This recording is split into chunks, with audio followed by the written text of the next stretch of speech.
Chapter 1, Environment and Theoretical Structure of Financial Accounting. This is where your accounting adventure begins.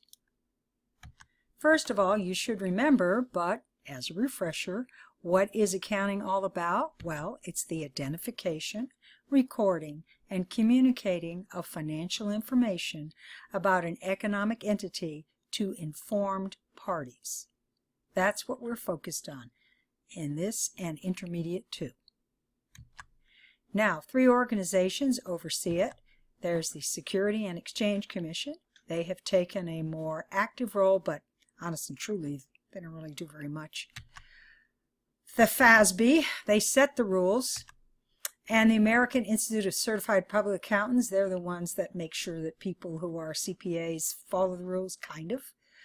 But FASB makes the rules, but Security and Exchange Commission, the SEC, has to approve them before they can implement them.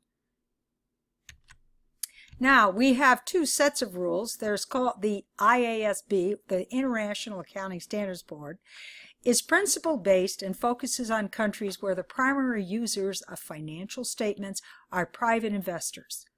Also, countries where the primary users are tax authorities or central government planners. Accounting rules are made by other than the accounting profession. And then we have ours, which is the FASB. This is a rule-based and the focus is on investors and creditors. The accounting profession plays a key role in setting the standards. Now, at one time, I think it was in 2008, they said we're all going to converge and be one big happy family.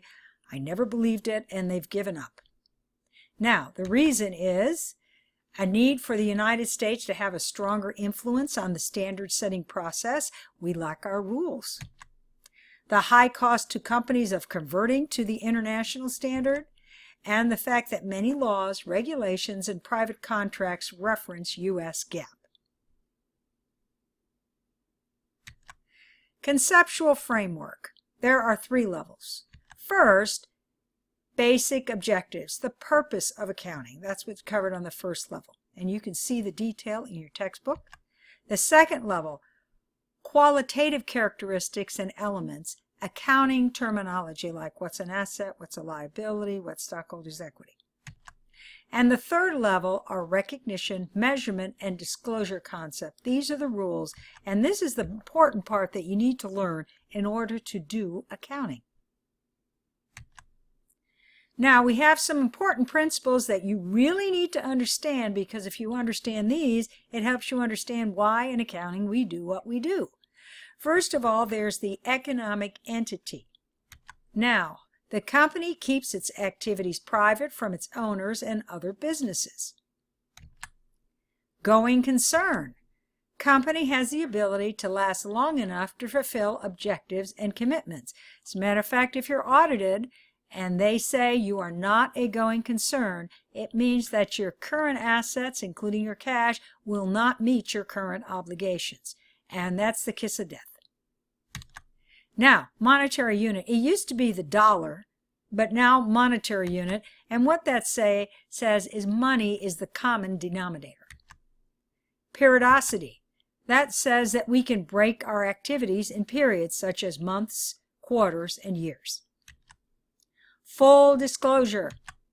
Must present all information that would affect the decision of an informed user.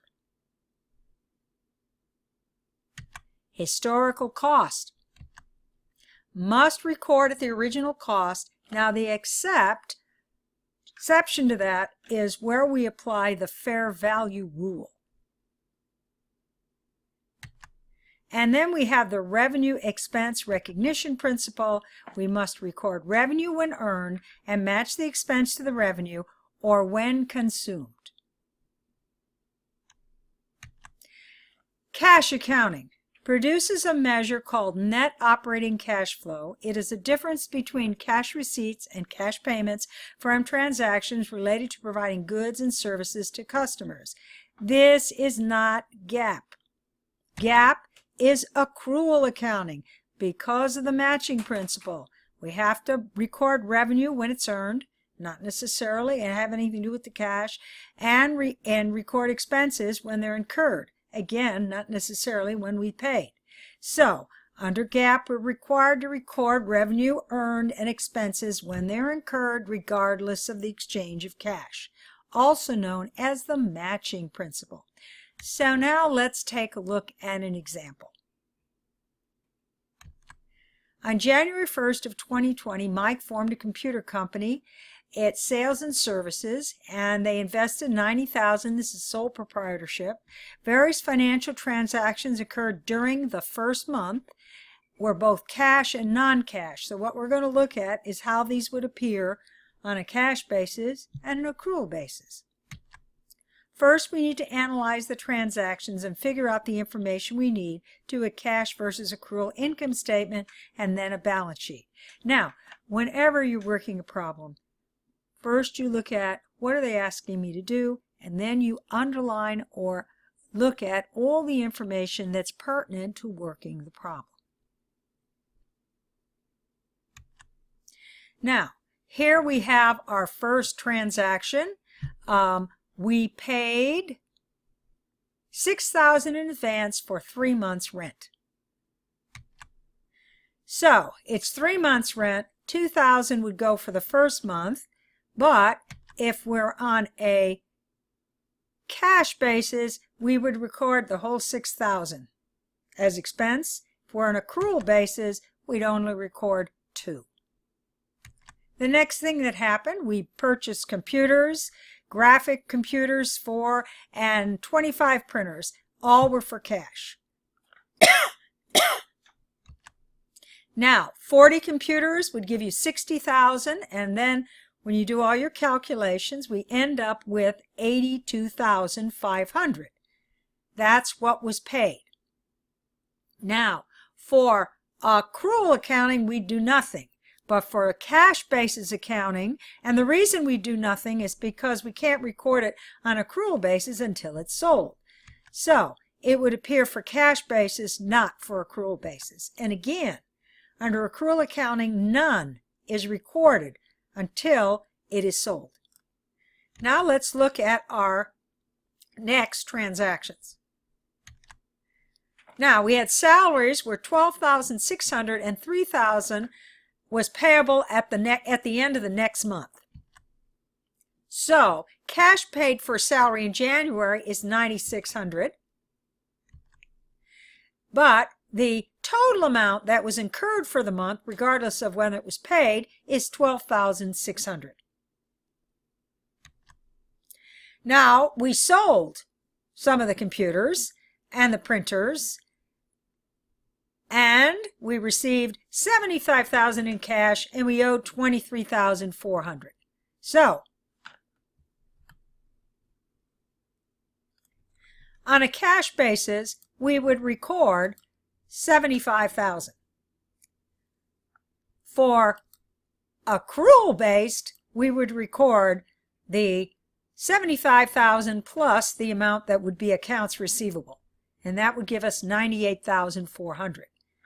Then we would record for accrual accounting cost of goods sold based on the items that were sold. And that would give us $59,500.